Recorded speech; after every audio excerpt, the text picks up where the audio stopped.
Red టీవీలో మీ వ్యాపార ప్రకటనల కోసం ఈ నంబర్ ని సంప్రదించండి 6281747728. Hello guys, welcome to our channel. This is Teja. ప్రస్తుతం మనతో పాటు టీడీపీ స్పోక్ పర్సన్ సూర్యదేవర లత గారు. నమస్తే మేడం. మేడం, రోజు రోజుకి వివేకానంద రెడ్డి హత్య కేసులో కొన్ని కొత్త విషయాలు వెలుగులోకి వస్తున్నాయి. సో రీసెంట్గా సౌభాగ్యమ్మ ఆమె చెప్పిన మాటలు ఏంటంటే, వైఎస్ భారతికి ఈ హత్యతో ఖచ్చితంగా సంబంధం ఉంది, జగన్మోహన్ రెడ్డికి కూడా ఈ విషయాలన్నీ పూర్తిగా తెలుసు అని చెప్పేసి రీసెంట్గా ఆమె ఒక పెద్ద బాంబు అయితే పేల్చారు. సో దాని గురించి సౌభాగ్యమ్మ గారు పాపం ఇలాంటి పరిస్థితిలో ఇప్పుడు ఆవిడ రావటం, ఆవిడ ప్రెస్ మీట్లో కూర్చొని చెప్పటం అనేది చాలా బాధాకరమైన విషయం. ఏ రోజు కూడా ఆవిడ వివేకానంద గారు ఉన్నన్ని రోజులు కూడా ఎప్పుడు మీడియా ముఖంగా వచ్చి మాట్లాడటం కానీ, ఎప్పుడు ఎవరికి తెలియదు వివేకానంద గారి వైఫ్ ఈవిడ అని ఇది కూడా మనం ఎప్పుడు చూడలేదు, మీడియాలో చూడలేదు. పాపం అలాంటి ఆవిడ వచ్చి బాధపడటం, అదే కుటుంబ సభ్యులే చేస్తే ఆ బాధ ఇంకా ఎక్కువ ఉంటుంది. జనరల్గా ఎవరైతే ఇప్పుడు రాజశేఖర్ ఆ కుటుంబానికి, వైఎస్ కుటుంబానికి అంతా రాజశేఖర్ రెడ్డి గారు ఎలాగో, తర్వాత ఆయన తర్వాత స్థానం వివేకానంద రెడ్డి గారిది. అలాంటి పొజిషన్లో ఉన్న ఆయన్ని కుటుంబ సభ్యులే చంపిస్తే, కుటుంబ సభ్యులే దగ్గరుండి చేయిస్తే ఎలా ఉంటుంది అనేది బాధ అది చాలా విపరీతంగా అనిపిస్తుంది. ఎందుకంటే ఎవరైనా కూడా జనరల్గా అందరికీ ఉండే బాధలే ఉంటాయి, కానీ అది కూడా సొంత వాళ్ళే చేస్తే ఎలా ఉంటుంది అనేది ఇంకా ఎక్కువ బాధ అనిపిస్తుంది. ఆవిడ ఓపెన్గా చెప్తున్నారు, సో జగన్మోహన్ రెడ్డికి భారతీ రెడ్డి గారికి ఇద్దరికి తెలిసే జరిగింది అని. సో ఆ అంతకుడు ఎవరో కూడా తెలుసు వాళ్ళకి, కానీ బయట పెట్టట్లేదు. సో వాళ్ళకే ఫస్ట్ అది గుండెపోటుతో మరణించాడని ఫస్ట్ వచ్చింది.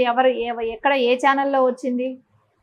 అంత తొందరగా గుండెపోటు అని నిర్ధారించినప్పుడు, అంత బ్లడ్ మరకలు అంత ఉన్నప్పుడు, కత్తితో పోట్లు కానీ గొడ్డలతో నరికిన గుర్తులు కానీ ఇన్ని ఉన్నప్పుడు ఎలా చెప్తారు? అలా గుండెపోటు అని, గుండెపోటుతో గొడ్డలి ఘాట్లు వస్తాయా? ఎవరిని అమాయకులు చేద్దాం అనుకున్నారు? అంటే సునీత గారు వచ్చే వరకు కూడా అందరినీ కన్ఫ్యూజ్ లో పడేశారు, ఇది గుండెపోటు అనేటట్టు. ఎలా ఆయనకి రోజు బాగానే ఉండే వ్యక్తికి రోజు బాగానే ఉండి ఏ రోజు గుండెపోటు కాదు మేడం, అంటే రెండు రకాలుగా చెప్పారు. నారాసుర రక్త చరిత్ర అని ఒకటి వచ్చింది, రెండోది గుండెపోటు అని కూడా వచ్చింది. ఫస్ట్ గుండెపోటు అని వచ్చింది, తర్వాత వెళ్ళిన తర్వాత సునీత గారు ఎప్పుడైతే వెళ్ళారో ఆ స్టిచ్ మార్కులు, ఆ బ్లడ్ ఇవన్నీ చూసిన తర్వాత, ఆ డౌట్స్ వచ్చిన తర్వాత పోస్ట్ మార్టం చెయ్యాలి అన్నప్పుడు నారాసుర రక్త చరిత్ర అని స్టార్ట్ చేశారు. అంతకు ముందు వరకు గుండెపోటు అంటే బయట తెలియకుండా ఆయన్ని దహన సంస్కారాలు కూడా చేసేద్దామనే, అంటే వాళ్ళ దీనిలో క్రిస్టియన్ మత పద్ధతిలో ఏదో చేయటానికైనా చేసేసేవాళ్ళు. సో ఎప్పుడైతే ఆ బ్లడ్ అవన్నీ గుర్తులు వచ్చి కుట్లు మార్క్ ఇవన్నీ ఉండేటప్పటికి, సో దాన్ని పోస్ట్ మార్టం అయితే ఎప్పుడైతే పంపాలనుకున్నారో అప్పుడు అపోజిషన్ పార్టీ మీద నెట్టేద్దామనే ప్లాన్ చేశారు. అంతవరకు గుండెపోటు, తర్వాత ఇంకొక గంట అరగంట టైంకి మళ్ళీ ప్లేట్ ఫిరాయించేసి అపోజిషన్ పార్టీ మీద నెట్టడానికి చేసిన ప్రయత్నం. కానీ అది తెలుస్తుంది కదా, అవినాష్ రెడ్డిని ఎప్పుడైతే అరెస్ట్ చేయనివ్వకుండా అడ్డుపడుతున్నారో, ఏ రోజైతే ఇదేంటి సీఎం, ఒక రాష్ట్ర సీఎం సో దాన్ని ఆపిస్తున్నాడు అని అంటేనే తెలుస్తుంది కదా, వ్యవస్థలన్నీ చేతుల్లో పెట్టుకున్నాడు. సెంట్రల్ నుంచి వచ్చిన వాళ్ళను కూడా మ్యాన్ప్లేట్ కాదు కానీ వాళ్ళను కూడా దగ్గర వరకు కూడా రానివ్వకుండా, వాళ్ళను కూడా అవినాష్ రెడ్డి దగ్గర వరకు రానివ్వకుండా మదర్కి సెంటిమెంట్ ఒకటి అడ్డం పెట్టి, సో ఇవన్నీ ఇప్పుడు ఆయనకైతే మదర్ సెంటిమెంట్ ఉంది అవినాష్ రెడ్డికి, నీ మదర్ని నువ్వు పట్టించుకోవే జగన్మోహన్ రెడ్డి.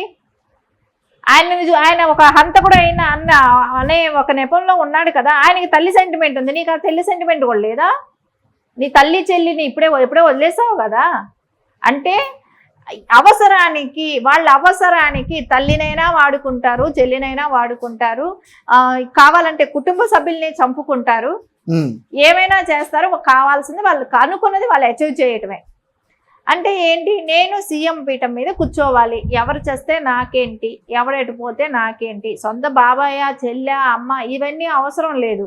సో యాక్చువల్లీ వాళ్ళ మదర్కి కూడా ఒకసారి ఇదే చేయబోయారు కదా.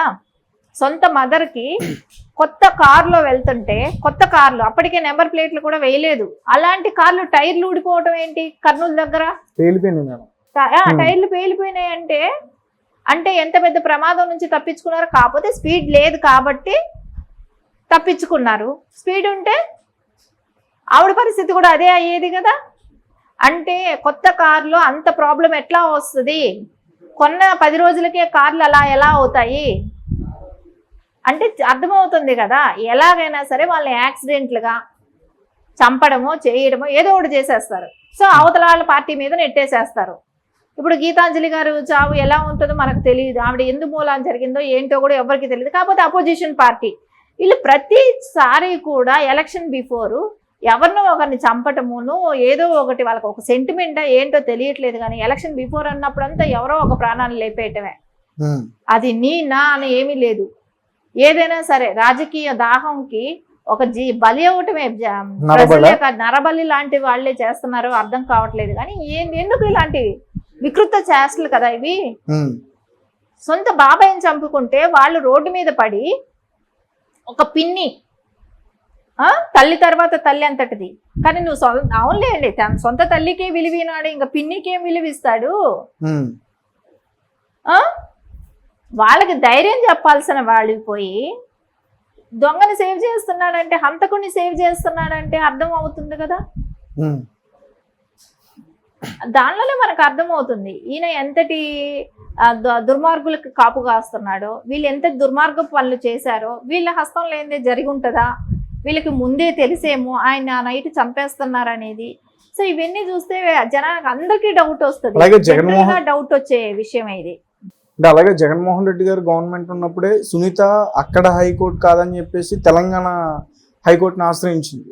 అంటే అప్పటికే జగన్ ప్రభుత్వం మీద తనకి నమ్మకం లేనట్ట. అదే చెప్తుంది కదా, తనే చెప్తుంది కదా. ఒకవేళ ఆయన్ని అరెస్ట్ చేయాల్సి వస్తే బీజేపీకి వెళ్ళిపోతాడు. సో నా మీద నువ్వు కేసు పెడితే 11 కేసుల్లో 12వ కేసు అవుతుంది, నువ్వేమీ చేయలేవు అన్నప్పుడు ఒక మహిళకి ఎవరికైనా ఎలా అనిపిస్తుంది. సో ఇక్కడ నాకు సేఫ్ లేదు, నేను ప్రతిసారి ఇక్కడికి అమరావతి వరకు రావటానికి నాకు రక్షణ లేదు, సో నేను ఇక్కడ వరకు వచ్చి నేను ఫైట్ చేయలేను.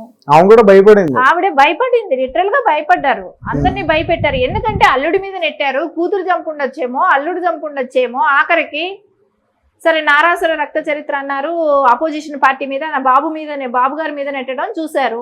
సో అది కాదనేది అందరూ ముక్త కంఠంతో చెప్తున్నారు. సో వాళ్ళ ఎవరైతే చేశారో వాళ్ళు బయట వచ్చారు, వాళ్ళకు తెలిసింది. ఇంకా తర్వాత ఎవరి మీద డైవర్ట్ చేయాలి అనుకున్నప్పుడు సొంత కూతురు అల్లుడి మీద డైవర్ట్ చేయడం మొదలు పెట్టారు. దానిలో కూడా క్లియరెన్స్ షర్మిల గారే ఇచ్చారు కదా, ఆస్తి అంతా సునీత గారి మీద ఉన్నప్పుడే చంపాల్సిన అవసరం ఎందుకు వచ్చింది అని. సో ఇంకా ఎవరికి ఉంటది, ఓన్లీ రాజకీయం కోసం చేసిన హత్య ఇది. అంతే కదా, సునీత గారికి ఏమైనా అయితే ఇంక ఎవరు పోరాడతారు? ఇప్పటి వరకు పోరాడుతుంది ఆవిడే. ఇక్కడ తెలంగాణ హైకోర్టులోనే కానివ్వండి, ఢిల్లీ వెళ్ళే కానివ్వండి, తను పోరాడుతుంది. సో ఈ 5 ఏళ్లుగా పోరాడుతూనే ఉంది. సో తనకి రక్షణ ఏంటి? తనకు ఒకవేళ తను కానీ సుప్రీంకోర్టు వరకు వెళ్లకుండా ఉంటే ఈ పాటికి ఆవిడని చంపేసేవాళ్ళు. ఎందుకంటే ఇది ప్రజల దృష్టిలో అందరికీ వెళ్ళిపోయింది, రీచ్ అయిపోయింది. సో ఆవిడకి ఏమైనా అయితే ఇతనే బాధ్యుడు అనేది కూడా ప్రతి వాళ్ళ ఆ పార్టీ వాళ్ళకు కూడా అనిపిస్తుంది కదా. సో అందుకని కొంచెం ఆగారు, టైం ఇచ్చారు. సో వాళ్ళు ఏదైనా చేయగలిగితే సడన్ గా సైలెంట్ గా చేసే పని చేయగలుగుతారు. ఎందుకంటే వివేకానంద రెడ్డి గారిని ఎవరు కూడా ఎక్స్పెక్ట్ చేయలేదు ఇట్లా చంపేస్తారనేది. అది ఎక్స్పెక్ట్ చేయింది ఒక్కసారిగా జరిగిపోతే వాళ్ళ మీద డౌట్ రాలేదు. సో ఇప్పుడు ఏంటంటే షర్మిల గారి మీద కానీ జరిగితే సో ఇతనే చేశాడనేది పక్కా ఇది. సో అది క్లియరెన్స్ వచ్చినా ప్రూఫ్స్ ఉన్నా కూడా అరెస్ట్ చేయలేకపోతున్నారు, ఎందుకంటే గవర్నమెంట్ ఉన్నారు, అధికారంలో ఉన్నారు కాబట్టి. దస్తగిరి కూడా కొన్ని స్టేట్మెంట్లు ఇస్తున్నారు కదా మేడం, అతనికి కూడా ప్రాణహాని ఉంది. అతను బయట వచ్చి ఓపెన్ గా చెప్పాడనే కదా అతన్ని కూడా చంపడానికి ప్రయత్నిస్తున్నారు పలుమార్లు. వాళ్ళ ఫాదర్ ని కొట్టారు, కేసులు, నువ్వు ఎలక్షన్ లో నిలబడతావా అని అంటున్నారు. సో ఏదైనా ప్రాణహాని వాళ్ళకు కూడా ఉంది కదా. సో ఏది ఏమైనా కానీ ఈ గవర్నమెంట్ పోతే కానీ వీళ్ళ ఫ్యామిలీకి రక్షణ ఉండదు. తెలుగుదేశం గవర్నమెంట్ వస్తేనే వీళ్ళకి రక్షణ. ఎందుకంటే ఆ టైంలో ఉన్న ఎస్పీలను కూడా చేంజ్ చేశాడు, మార్చేశాడు. నువ్వు అదే ఎస్పీలు ఇన్వెస్టిగేషన్ పెట్టి చేసి నువ్వు ఒకవేళ చేయకపోతే అప్పుడే ఎప్పుడో అయిపోయేది. ఇది 1 నెల 2 నెలల్లో తేలిపోయేది ఎవరు చంపాడు, ఎందుకు చంపాడు అనేది. మీరు దానిలో ఇన్వాల్వ్మెంట్ ఉంది కాబట్టి. భారతి గారికి ఫోన్ కి మెసేజ్లు వెళ్ళాయి, ఆవిడ ఫోన్స్ ఆ టైంలో రింగ్ అయ్యాయి, ఇవన్నీ చెప్తున్నారు కదా.